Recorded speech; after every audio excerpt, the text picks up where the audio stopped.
हे देवी मैया कबो नहीं दुख रखी हो, हे देवी मैया कबो नहीं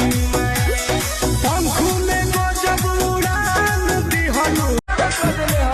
जहाँ जहाँ नवरात्र में पंडाल पेटी हर नाम दिहल हो तोहर चढ़ावे ताजवाई हर नाम दिहल हो तोहर चढ़ावे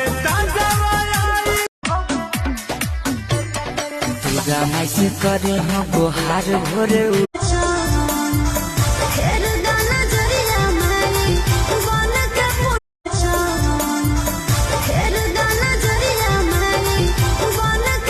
हर करत बानी जतना सफरत बाटे।